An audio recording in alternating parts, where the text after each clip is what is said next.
အခုလိုချိန်ပေးတဲ့အတွက်ပြန်ပြီးတော့ပါဝင်ခွင့်ရတဲ့အတွက်ကျေးဇူးတင်တယ်ကျွန်တော်အများကြီးလည်းပြောစရာမရှိပါဘူးကျွန်တော်တို့ချစ်ကြောင်းသူ့ကိုတတိယကြောင်းကျွန်တော်ကိုယ်တိုင်လည်း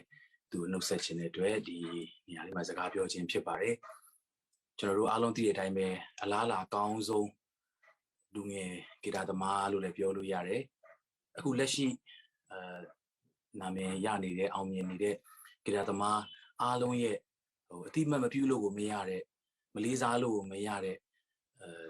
ဂီတသမားတယောက်ဖြစ်တယ်ဒါပြင် तू ကသူ့ရဲ့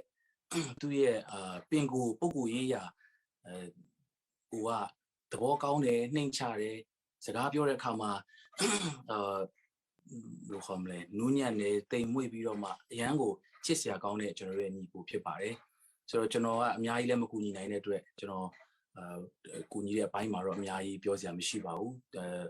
အားလုံးဝိုင်းပြီးတော့သူ့ကိုချစ်တဲ့သူတွေကဝိုင်းပြီးကူညီကြတယ်ကျွန်တော်ကိုသူကိုယ်တိုင်ဖုန်းဆက်လာတဲ့အခါမှာအဲ့ဒီပြီးခဲ့တဲ့ပုတ်တူးနေ့ကသူကျွန်တော်ထင်ပါတယ်ဒီအသက်ရှူတော်ကြက်နေရင်းနဲ့ပဲသူဆက်တာထင်ပါတယ်ဆိုတော့ကျွန်တော်စိတ်ထဲမှာတော်တော်မကောင်းဆိုတော့အခုထိလည်းကြားရောက်နေတယ်သူကတော့နောက်ဆုံးထွက်သက်အထိကျွန်တော်ထင်ပါတယ်ဖခင်ရဲ့အမှုတော်အတွက်သူတက်နိုင်တဲ့ပညာတွေနဲ့သူကဆက်ပြီးတော့အမှုတော်ဆောင်ကျင်သေးတဲ့သူတယောက်ဖြစ်တယ်ဆိုတာကိုကျွန်တော်နားလည်ရတယ်ဘာလို့လဲဆိုဖုန်းထဲမှာသူဖုန်းမချခင်မှာသူဗာပြောလဲဆိုတော့ဒီနေ့ပြန်ကောင်းရင်တဲ့ကျွန်တော်တို့အတူတူဖခင်မှုတော်တွေဆောင်ပြီးတော့မှတခြင်းတွေဆိုပြီးတီးပြီးတော့ပါဝင်ဖို့ရန်အတွက်ကျွန်တော်အရန်ကိုဆန္ဒရှိတယ်လို့သူကပြောတဲ့အခါမှာကျွန်တော်လည်းသူ့ကိုပြောတယ်အေးမောနေမဲ့စကားအများကြီးပြောနေတွေးကြမယ်နေကောင်းအောင်သာနေနော်ဆိုပြီးတော့သူ့ကိုကျွန်တော်နှုတ်ဆက်စကားလေးအဲ့ဒါနောက်ဆုံးပြောခဲ့ရခြင်းဖြစ်ပါတယ်နောက်ခဏနောက်ညနေလောက်ကျတော့နောက်နေ့ကျတော့ကျွန်တော်သူ့ကိုစာပို့တယ်ဘယ်လိုလဲနေကောင်းလားဆိုတော့သူအောက်ဆီဂျင်တော့ရှူနေတယ်ဆူတောင်းပေးပါလို့ပြောတဲ့အခါမှာတောင်းပေးမယ်မြန်မြန်နေကောင်းနော်လို့သူ့ကိုကျွန်တော်ပြောခဲ့ပါတယ်သူရဲ့ထွက်ခွာသွားခြင်းဟာသူနဲ့သက်ဆိုင်တဲ့မိသားစုတွေအရန်ဝမ်းနေရမယ်သူနဲ့သက်ဆိုင်တဲ့အသင်းတော်တွေဝမ်းနေရမယ်ဒါပေမဲ့အဲ့ဓာတွေမကဘဲနဲ့ဒီနေ့ကျွန်တော်တို့တကဘာလုံးမှာရှိတဲ့သူ့ကိုထိဆက်ခဲ့ဘူးတဲ့သူအားလုံးကသူ့ရဲ့ပုဂ္ဂိုလ်ရေးရာချစ်စရာကောင်းတဲ့အရာတော့ဝမ်းနေရတယ်လို့ကျွန်တော်တို့အမှုပညာသမားတယောက်အနေနဲ့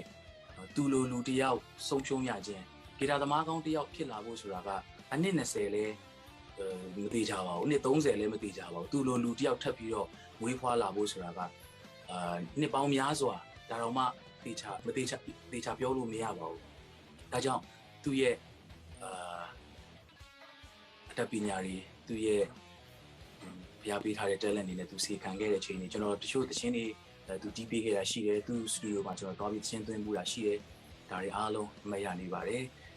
သူနဲ့အတူတူခင်မင်ရင်းနှီးခွင့်ရခဲ့ရတဲ့အတွက်လည်းအထူးပဲဂုဏ်ယူတယ်ဝမ်းမြောက်တယ်ထို့တူပဲကြံရတဲ့မိသားစုတင်းတော်ဝမ်းနေနေတဲ့အားလုံးကိုလည်းဘုရားကပဲညီသက်ချင်းနှစ်သိမ့်ချင်းပေးပါစေလို့ဆုတောင်းပေးပါတယ်ညီလေးကင်းဘူးငင်းချမ်းစွာနဲ့ထာဝရဖကောင်းကင်အိမ်မှာခိုနားသွားပြီဖြစ်တဲ့အတွက်ဒီနေရာနေပဲနှုတ်ဆက်ပါတယ်ကင်းဘူးမောင်ဖာအစမော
Nasa luar